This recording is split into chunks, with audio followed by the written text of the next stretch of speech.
today with us here on the Merchandise Show is a blonde-haired, brown-eyed, smooth-talking son of a gun. We got Connor Dehlin with us today. Connor, thank you so much for joining the show. Oh, it's good to be here. Love what you're doing, and followed you for a little while now, and you asked to jump on. I said, no problem. Let's do it. All right. So I would like to talk, maybe go have like somewhat of an overview of what you're currently involved with, because obviously I've met you, I follow you on Instagram, and like I see so much different stuff that you guys are doing, and I would like maybe, I don't know, maybe we can't even cover everything in this episode, but like give me a list of what's currently going on with you and your business partners. Yeah, for sure. So I actually started my career as a speaker. We can get into more kind of the origin story later, but kind of a speaker first. I've always been an entertainer. Loved being on stage and having that chance to be able to connect with people and, inform, uplift, inspire, help people on their path, whatever that might be. And along that way, that's turned into an entrepreneurial journey. Along the way, you don't necessarily always know where that's going to head. And sometimes it feels like it's changing all the time, but over the last few years now, we've really gotten to a place that's pretty solid. And so, at the end of the day, I own a few different companies in the content creation space and in the coaching space of helping people go out and build the confidence and the clarity to be able to actually go out and share a message, product, service with the world, whatever that might be. So kind of started, I made a partnership with Landon Bytheway. That's where we met. You came out to one of our workshops here at our studio. We partnered about 3 or 4 years ago now. And first, it all started, the two of us, in building out a production company.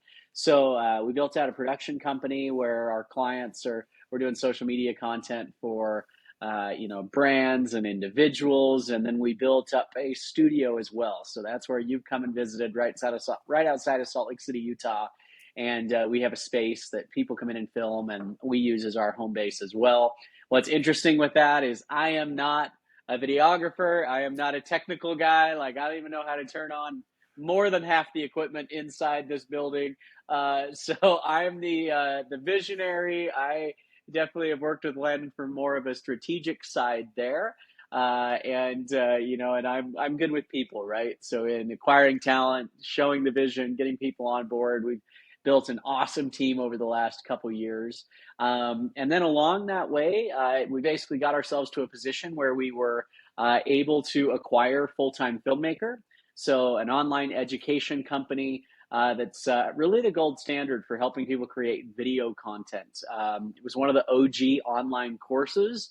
That space has evolved a lot over the last few years, and so we acquired that company in 2023 and kind of been taking that to the next level. And then along the way with that, so if you kind of stick with me here, we have this production company and we have this education company around how to create the content.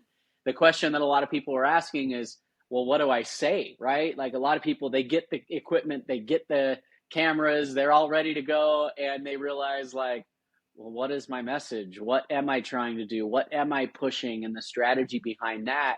And that's really my expertise. At the end of the day, I am a connection specialist. I help people communicate and understand their audience and how to get that to that point. And so we basically started a sister company to Fulltime Filmmaker that's also an education company called Worth the Follow, or WTF. Definitely get some people turning heads when we say WTF. And that's designed for subject matter experts, content creators, authors, speakers, business owners, in coming up with the strategy for the type of content messaging that they want to put out there to the world. So those are the businesses, basically three main arms there: two education companies and a production company. Okay. Yeah.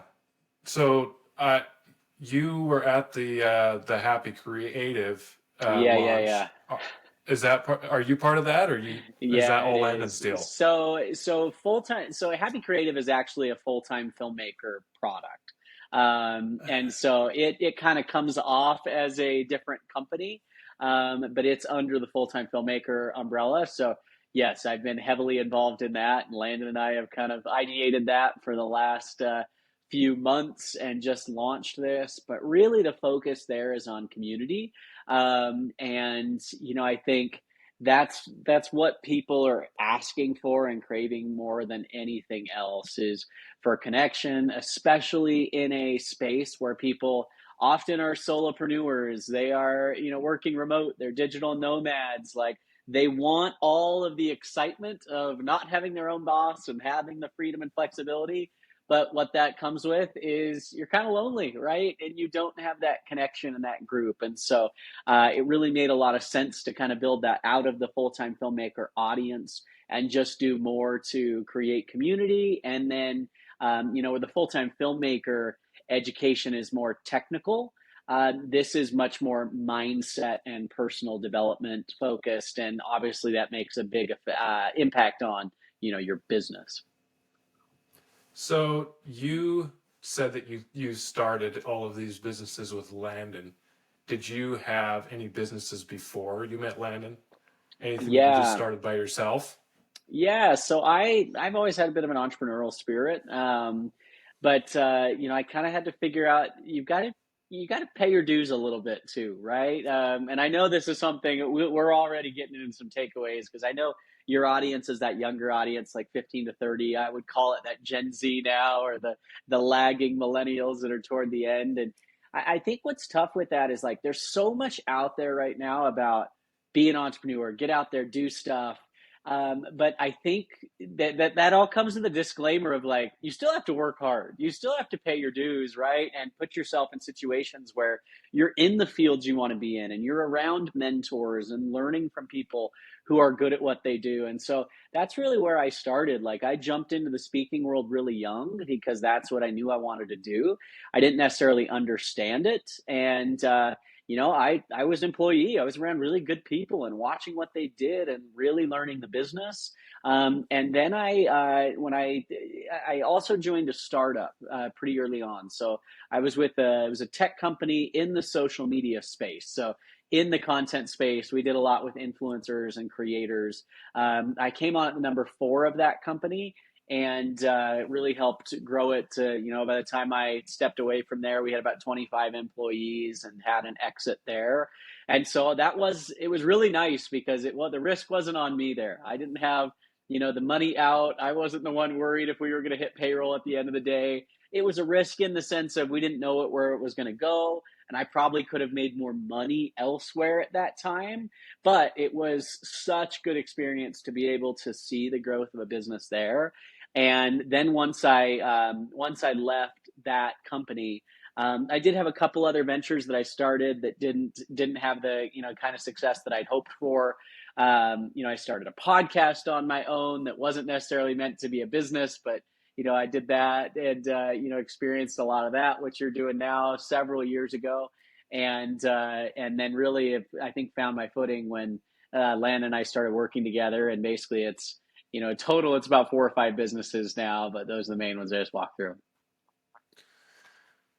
Okay, so I want to get back to the whole thing of kind of all of the like how to get into the entrepreneurial journey, because for me, like, I guess I've always thought that I'm just going to go out there and do it by myself. This is a lot of self stuff going on, but the more I talk to business owners and like other entrepreneurs are like, no, it's finding the right people. Like that is actually probably one of the biggest takeaways that I get every time I talk to somebody. Um, but back to I want to talk a little bit about the public speaking thing. Like, were you always just kind of like a class clown, like a show off, or how did you know that you wanted the public speaking Yeah, I gig? wouldn't say class clown as much, but more of an entertainer. I was always very comfortable in front of a crowd. I was weird. Put me on stage with a microphone in hand, and I was like, that's right. That's where I felt most at ease. And as a kid, I was actually a singer, so I was in the entertainment world. it wasn't that I like singing was my thing. It was just singing was an excuse for me to be able to get on stage. And then as I did that, it led to a lot of speaking opportunities and the ability to kind of express yourself and do that. I was a nationally ranked debater in high school, so I did college debate and then jumped into it pretty early. So I had a lot of opportunity speaking, way more than most. And the job that I got in the speaking world, I mean, when I was like 12 years old, if you asked me what I wanted to do when I grow up, I say a motivational speaker, right? I don't even think I knew what that was at that point, but that was that goal. And so, here I am, a senior in college. I'm 21 years old, and how do you just become a motivational speaker, right? I had no gray hair. I had no wisdom or experience to go out and talk about. I didn't have some crazy story of rags to riches, right? I was just some white kid, middle class from Utah, like what was I going to go out and talk about?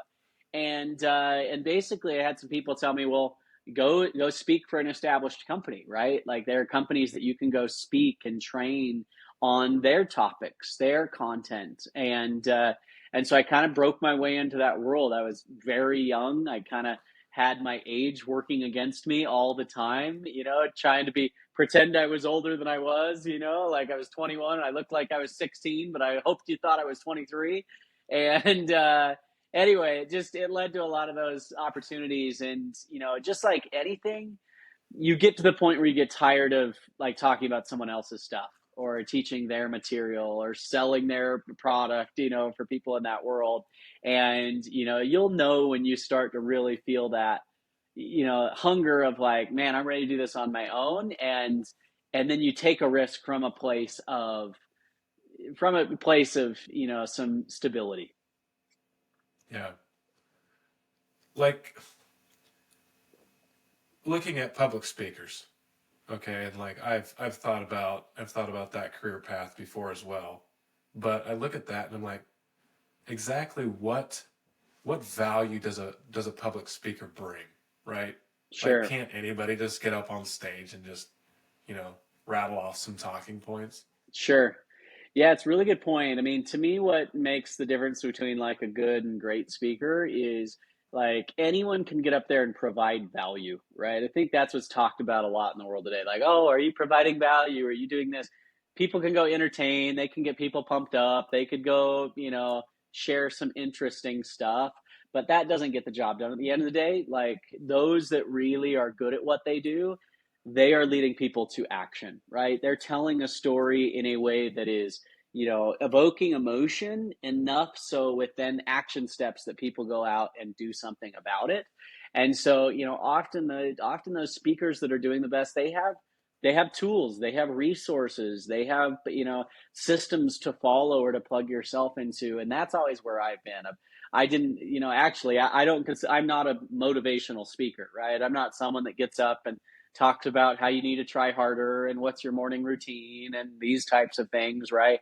Because it's all a lot of the same stuff regurgitated. That's great, but often it's not carried on. And so I like to be more specific. And, anytime I speak, there's action items, there's takeaways and things that people can do.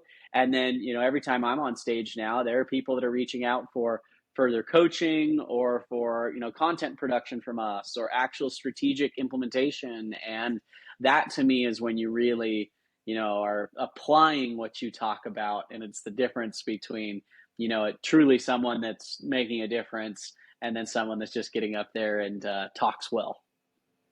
Yeah, that's good. That's good. I want to pivot a little bit here. Pivot. You said, yeah, uh, just reminds me of a funny story, but not for this podcast. Um, so you said you wanted to be a motivational speaker by about the age of 12. When did you start? Not necessarily the speaker aspect of it, but like just entrepreneurship in general. At what age did you start that? Yeah, I mean, as a kid, I did all sorts of entrepreneurial stuff of, selling drinks outside or whatever, those sorts of things, where you just kind of have that bug and get it. So I don't know if there was ever a time where that like started for me. I I'm naturally like I love sales, right? And I think sales gets a bad rap, and often we put it in like this very small box of like what sales means. But at the end of the day, like that's every business ever. Like there's always that aspect. Like at the end of the day, at its core of business, you've got to have some sort of product that provides value to people, solve some sort of problem. And if you do that, like you believe in it, you have the obligation to sell it to people, right? To then give that solution, whether that's a product, a service, whatever it might be, to individuals that have that problem, right? And so I think when it's looked at that way, all of a sudden it's like everything is sales. And at the end of the day, like businesses have to have revenue coming in the doors, or it don't last very long. Yeah. What would you say was like the most helpful thing for you to, like, let's just say around the time you started getting serious about it, what was the most helpful mindset shift, or the most helpful, I don't know if it would be a morning routine or a mindset shift or something practical. What was the most important thing for you to like take take a leap of faith and just jump in?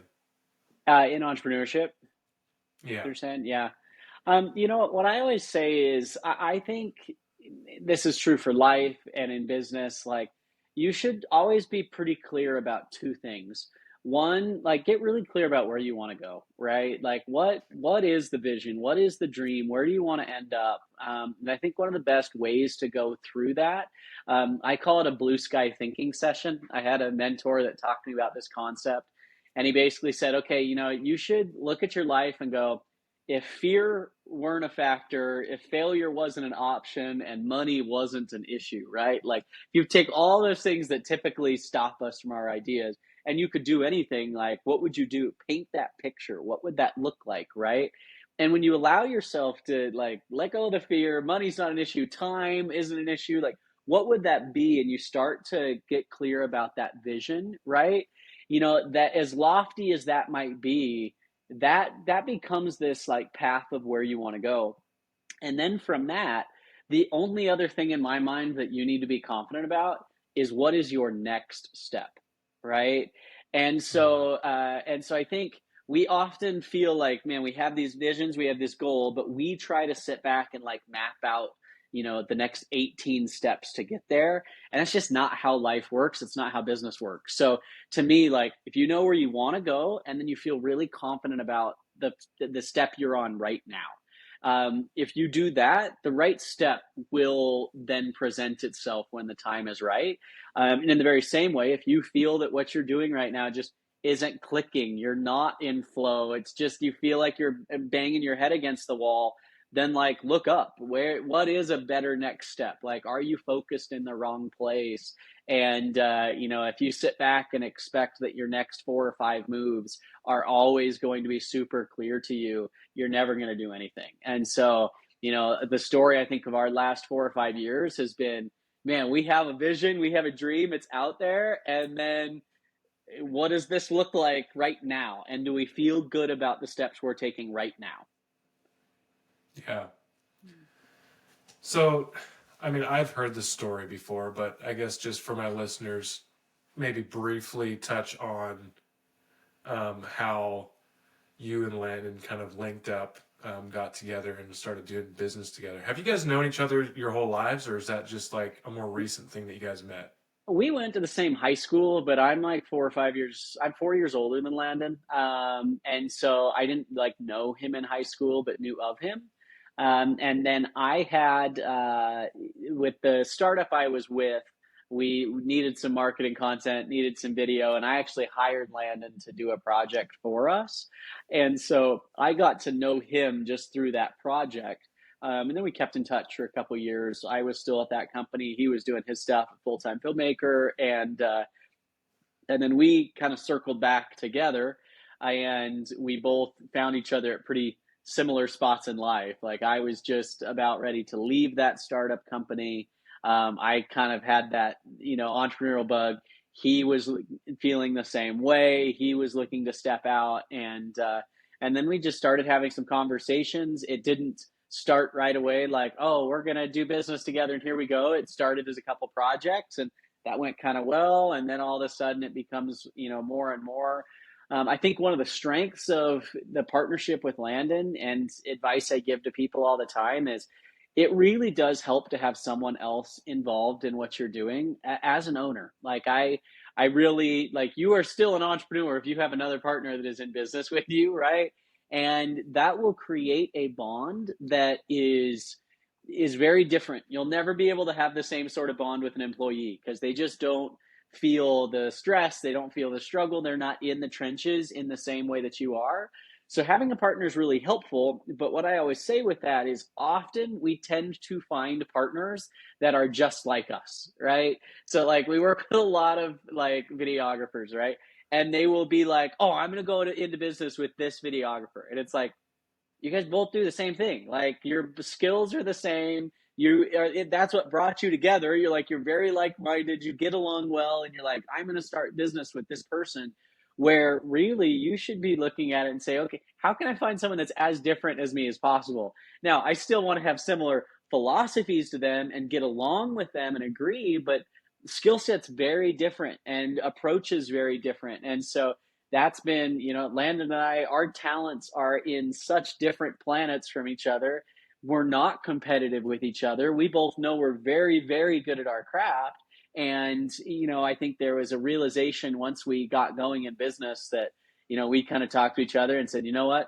I'm going to go farther as an individual working with you, and you're going to go farther as an individual working with me. And when that partnership, when both people really believe that, that to me is when you've got some real potential. The other thing I would add with that too, what I also think is a really good idea is it's hard to partner with someone that's in a very different time of life than you. So sometimes you'll see a partnership with like a older person who's sold a couple businesses and is rocking and rolling, and they're coming in here and then they want to partner with this like really fresh, hungry person. And they're in really different spots of their career. Like that might work, but I think what's really helped too is Land and I are both hungry right now. We're both in the creative mode, like we're go, go, go. And so the fact that we're aligned in that, I think makes it a lot easier as well.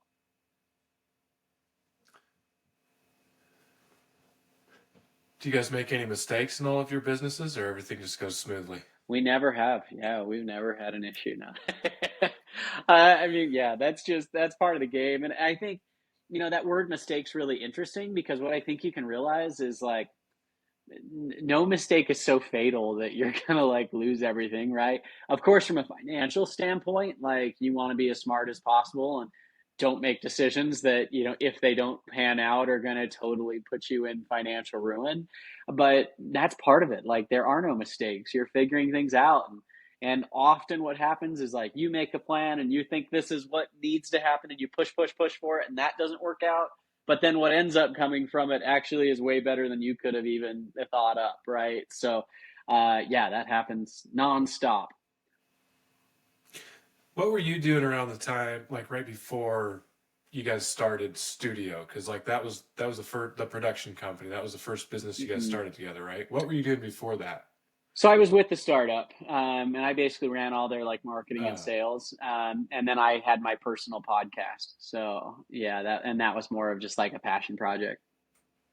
okay. And so, from what I understand, from what I guess this is just what I have in my head, and I think I Uh huh. heard Landon say this, but he basically was providing the technical skills when you guys started the production company, and then you were providing like the financial side of things because I think he was at a transitionary part of his life right then, just didn't have a lot of capital to put into the company. Am I right in thinking that? Yeah, yeah. I was basically the financial partner and then the strategic side of things, and he was definitely more in the day to day from the beginning. I wasn't as involved in the day to day at the very start, but then as things really got going and we had more and more ventures coming in, I actually started devoting more and more of my time here now. And now like all of my businesses and things are with under this roof, you know.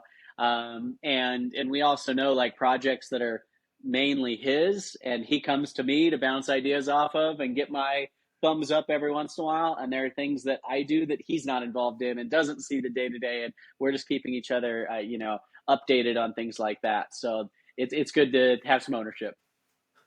Yeah, so when I think of like studio or full-time filmmaker, happy creative, like Landon's face is on everything, Yep. right? Um, but I don't think Landon's where he's at without you, right? Do you think he gets too much credit for all this stuff? So first off, just the nature of, yeah, I'm just like, yes, he does. Have it here first. Landon is just that.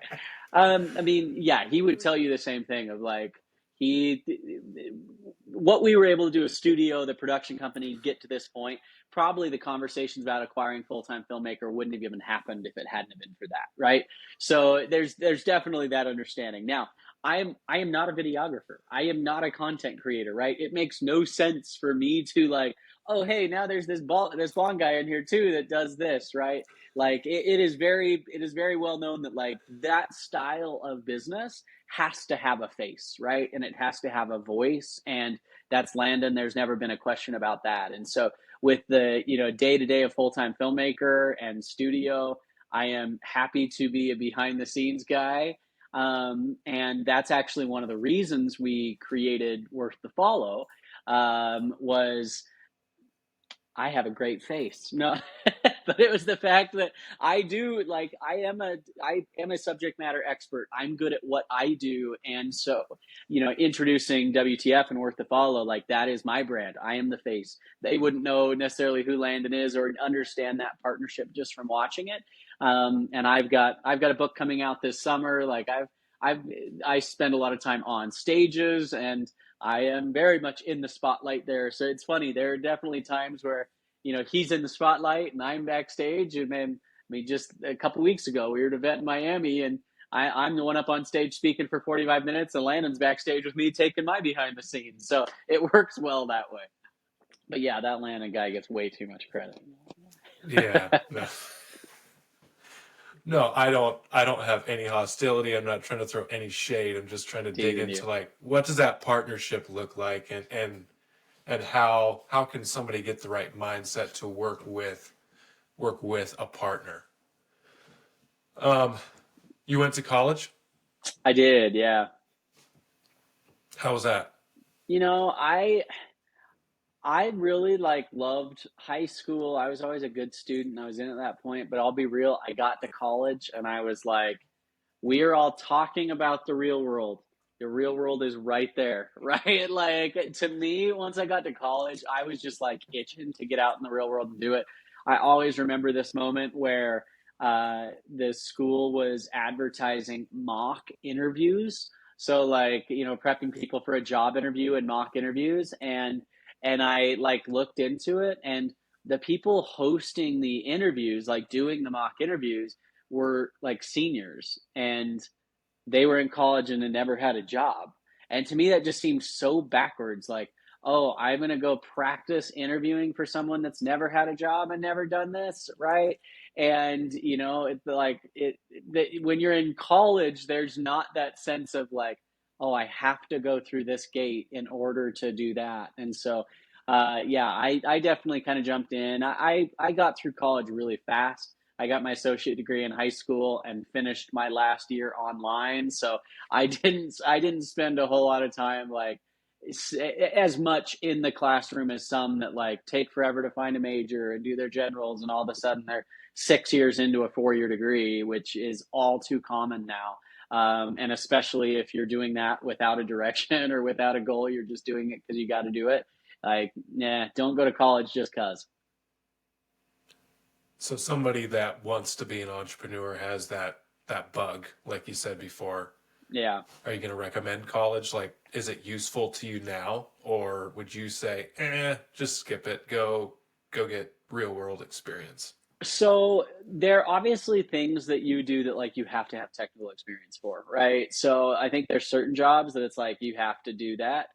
to me, there's certain degrees that I just think are like pointless today, like marketing or communications, or some of these things that's like, what are you learning there, right? Obviously, if you're going to be an engineer or something medical or something like that, you have to go through it. You got to get those certifications and things. Now, what I would say for that is that doesn't mean, oh, I'm not going to do college. I'll just start my own thing right now, because you won't be taken seriously and you probably don't have the skill set in order to do it. So if you're going to do something like that, yeah, go find like who's the best marketer around, and go, think about this. We go to college all the time and we pay to go to college, right? But then someone would scoff at the thought of like being an apprentice and working for free for someone for 6 months and just like helping out. It's like, wait, you're not going to any debt there, but you're like doing that. And most of those you can probably go make a little bit, but also it's like, oh, I couldn't go make that little amount of money. Like, go find someone who's mastered their craft, that does what you want to do, that is where you want to be, and go ask one question, like, how can you provide value to them? And how can you learn it and get in the trenches? And like, if you skip school or that kind of step and just say, oh, I'm just going to go build a business, like that to me is where I think you see a lot of struggling wannabe young entrepreneurs. You're stepping on my toes, man. Sorry. No, that's good. That's good. That's really good. That's part of the reason why I'm doing this podcast. Yeah. Um, what was family life like for you, just growing up? Do you have siblings? Yeah, I'm pretty lucky. I grew up with a lot of stability. So I'm the oldest child. I'm the oldest grandchild.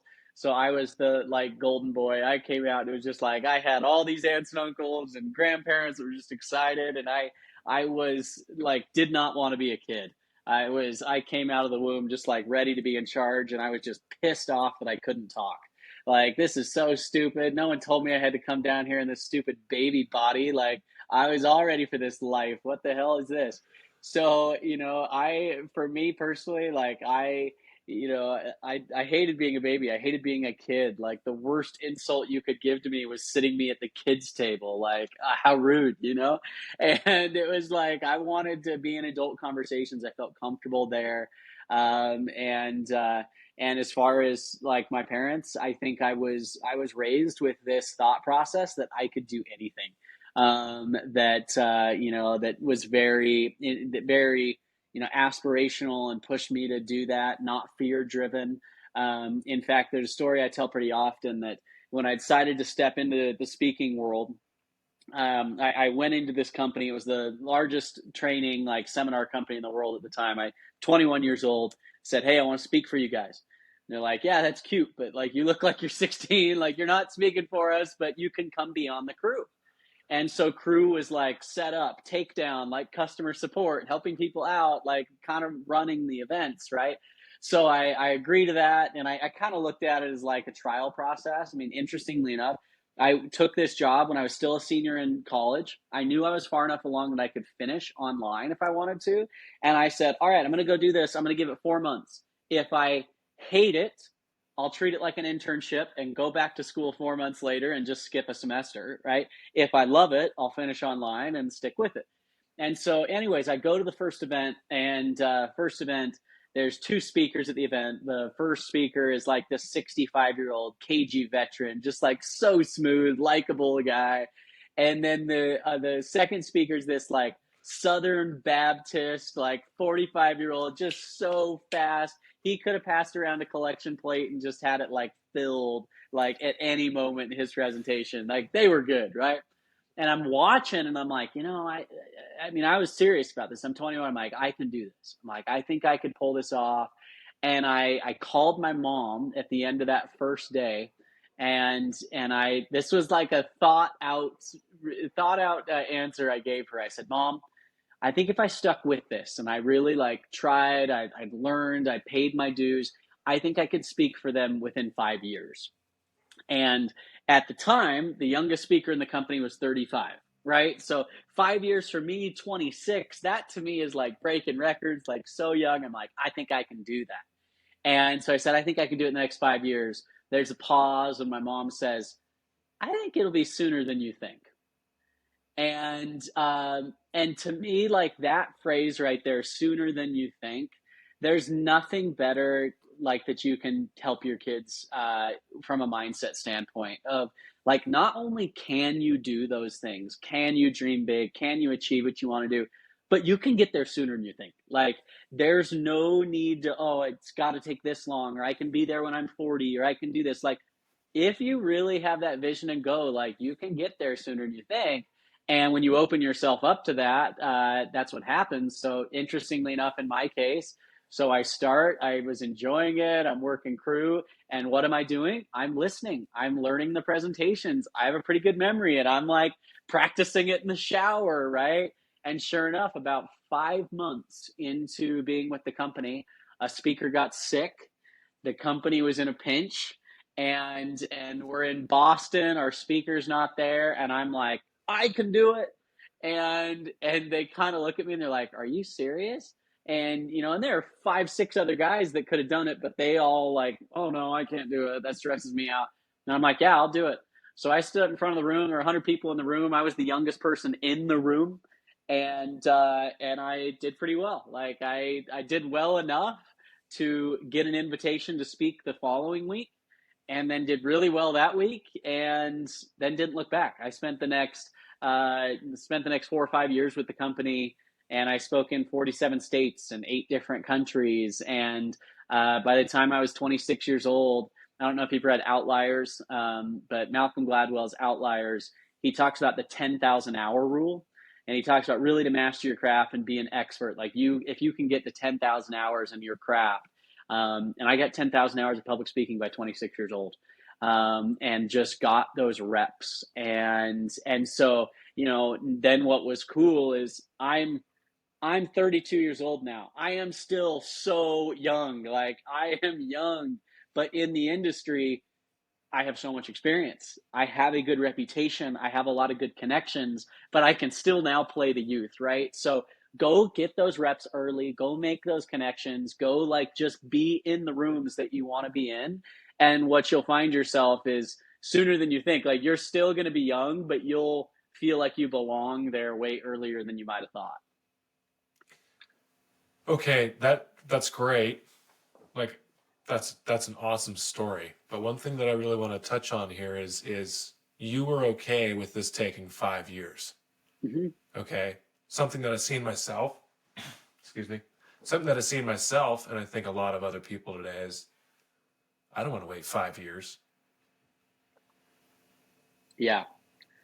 How, I how do mean, you how do you maintain that how do you maintain that mindset or be happy yeah. in with that mindset? I don't want to put up chairs. I don't want to do mic checks. I don't want to help set up events for 5 years. Yeah. But Really Connor good. Connor was okay with that? Really good question. You know, I here's the answer. I felt good that that was my step for right then, right? And I was open to like if this starts feeling wrong, or if I don't see this leading, or I see something else, like I would have jumped. But that always felt like I was taking the right step, right? So that would be the first answer I give to that. But the second answer I'd give now, kind of feeling like maybe I'm an old man now, speaking to people younger than me, is I was very, very driven by my age for a long time. And like I was in a race, right? I was like, I loved being able to say, oh, I'm the youngest speaker in the company by this, or I did this by this age, right? Like I did 2 years of college in high school because I didn't want to get behind. Like I wanted to go, go, go, right? And I think in fact, I kind of had a bit of a struggle in my career at about 27, 28, because I felt like people started catching up with me, whatever that means, right? Like I had been early, I'd been going, and I'm like, wait, like there are other people my age too that are now in it. And like, well, obviously, but you realize like once you kind of get going, there's no finish line. So if there's no finish line, if you never feel like you actually make it, then it's definitely not a race, right? And so I think that like what you have to figure out is you just got to enjoy every phase of life, right? And appreciate it while you're in that moment. And you're like we are so prone to think like I'm going to work hard now, I'm going to delay enjoyment now, I'm going to have the embrace the suck right now so that this will be awesome or so that I'll feel this at this point, and you never get there, right? Like am I in the point of life right now where I'm in the middle of the grind, or I'm really enjoying being an owner and entrepreneurship and leading a team? The answer is both, right? Like you're never out of that. And so the moment you kind of give yourself a little bit of grace there, who cares if you take a year doing something that you don't end up doing? Like, what's the rush? You might at 30 years old go, you know what? I spent my whole 20s figuring out what I don't like and what I'm not good at. And that's now exactly what I needed to do because I'm on a path that I belong on. And so I think we all just have to take a deep breath there and like, what's the rush? Where are you going? All right, real quick here because I know we need to wrap this up. But do you think that you will um, take or start new businesses, be kind of like a serial entrepreneur all the way till retirement? Do you plan to retire? Is there like an exit strategy here? Are you just gonna keep keep rolling along, just see what life throws at Yeah, you? good question. I think retirement is overrated. Everyone that like talks about, if you actually talk to people that like make a goal, I'm going to retire by 40 years old, and they make that goal, then the question is how long can they stay in retirement? Because frankly, if you're the kind of person that is able to do that because of the work you've done in by 40, your worst nightmare is going to be retirement, what you've been working for so long, right? So no, I never see myself in a position where it's like, okay, I worked and then I flipped the switch off and now I play golf every day and surf every day. Like that just there's a not a fulfilling side to that in what you want to do. For me, the difference is, okay, can you make more and more money passively? One, okay, two, can you spend the time that you spend working doing what you really, really love and what you're really, really good at? So for me, retirement looks like working a whole lot less and and having more passive income. But then when I do work, I want to be on stage. I want to be with people. I want to be traveling. Like I want to do the fun stuff more, right? And so like I think for me, it's not a flip the switch on or off. It's slowly making life more and more enjoyable and enjoying it along the way. Like I'm in a place now where like my goal today is to work as little as possible, right? Like, can I, with my businesses, how can I not be involved in as much as possible? And how can I try and spend more and more of the time that I am working doing stuff I really love, the coaching, the speaking, and that. And so that to me is the goal. And it's liberating when you know that there's not like a date that you get there. It's just a thing that you're always working on. All right, I feel like we could go for another hour here because I got so many questions, but I do have just like six rapid fire questions here. All right, go for it. Just way on the light side, but All right. digs into your personality a little bit. What is your go-to snack and drink combo at a convenience store slash gas station? It's kind of like I'm not a huge snacker to be honest, but I would probably go with like a Celsius kind of energy drink and a I don't know some I'm lame. I'd probably get like a protein bar or something like that. I'm not a candy guy. I'm not a chocolate guy really. Wow. All right. Would you consider Honey Nut Cheerios breakfast soup? Sure. Yeah, I love cereal. Does pineapple belong on pizza? No, but everywhere else, I love pineapple. Explain that. Explain no pineapple on pizza to me. Pineapple and bread don't make sense to me. That's what it is. Okay. Yeah, Okay. yeah. There are few fruits that I would match with bread. Okay. In your opinion, who is the greatest music artist of all time? Or band. Could be a band. Greatest or like my favorite? That would be a Your different story. favorite. Okay, yeah. I'm Um, in your opinion. yeah, I mean, because I could give you a very philosophical answer of who are the greats and why, but I think for me, I'm kind of a weird one. One of my favorite acts of all time is Simon and Garfunkel. I love Paul Simon. All right. What is something that most people don't know about you? Um, Man, so many people don't know about me. I I'm kind of I'm a yogi. I'm way more of a hippie than you would expect. You go into my apartment and you think that maybe I'm kind of this straight-laced corporate looking guy, and no, I got Buddha, and I got my little Zen meditation corner and my crystals and all that stuff. So yeah, I'm probably maybe a little bit more liberal, a little bit more hippie than people might think from the preppy country club looking boy. You're flying to South America to do ayahuasca, stuff like that. Yep. I don't talk about it all too much, but you must have read through the lines on that. I left some hints. Have you actually? Oh, I thought you were serious. Yeah, I went on a ayahuasca retreat in Colombia just a few months ago. It was amazing. Really? Yeah, full Huh. week. It was incredible.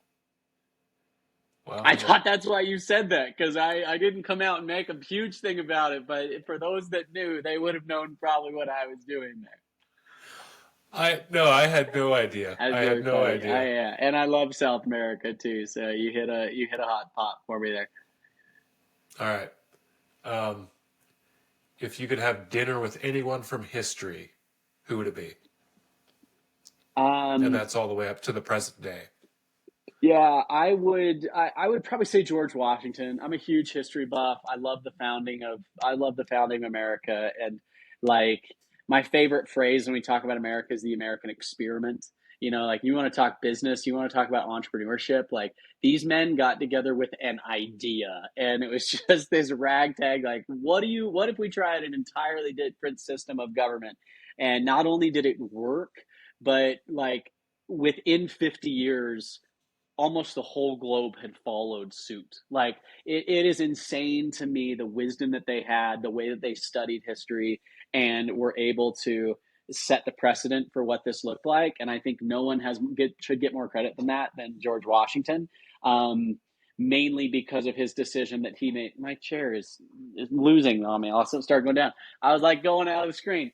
Basically, what I was going to say is George Washington's decision to step down from the presidency uh, have more respect for than ever. I think what a lot of people don't know about that story is they didn't have term limits in the initial writing of the Constitution. So he gets to the end of 8 years and they totally expect him and totally want him to stay like till he dies. And he's like, no, that's against the whole point of what we created. If we do that, we're like everyone else. And that dude was brave enough to step down, knowing that the country would be worse off, knowing that John Adams didn't have a chance to have the type of respect that he did, but knew that he had to in order for it to last beyond him. And I would love to talk to him about that time of his life. That's good. That's good. And see his wooden teeth. I always Yeah, think about his wooden teeth. yeah, for sure. I think he was probably a pretty ugly dude, but that's okay.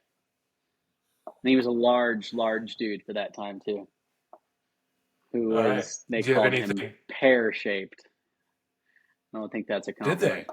Yeah, he was pear shaped. Is that why all the paintings are like shoulder up Maybe portraits? part of it, but I mean, one of his things, like he was like compared to today's height, he would have been like 6'6", just like how much taller he was than everyone else. And he had like a huge lower frame that actually made him a very good rider, like horse rider, the way he sat in the saddle. And basically they all talk about like when that man was on top of the horse, like he was an intimidating dude. All right. Now's the time for shameless plugs. Where can people find you? Yeah, just Or on is my there any social. projects you want to, do you Yeah, want to just point people to Instagram, anything? and Instagram is probably the best way. Just follow Connor Dehlin. I have a book coming out this summer, so definitely check that out. I have a weekly newsletter letter that I put out with tips in what I do. So communication, confidence, getting on stage, content creation, those different things that you can follow specific to me. And then, of course, everything we're doing with Happy Creative, Fulltime Filmmaker. Follow Landon as well if you're not, and just keep up with all these things that we've got coming. We're just getting started. Wow. All right. I will try to link as much as possible in the show notes down below. I appreciate you, Thanks brother. again. Thanks No, again to and good Connor for for you, coming on right? here. You gotta start these things up, and love what you're doing. And the cool thing today, I ran a podcast for a long time, and at the end of the day, it's about the one-on-one interactions. And what's cool is, you'll put out this podcast. I don't know when you put it out in a week or two, but then you might have someone in a year be like, "Hey, I just listened to that episode with Connor, and I got this." And it's cool because you're leaving a mark that you don't know when someone will pick this up. So keep it up, and I'm proud of you, man, and what you're doing. Awesome. Thank you.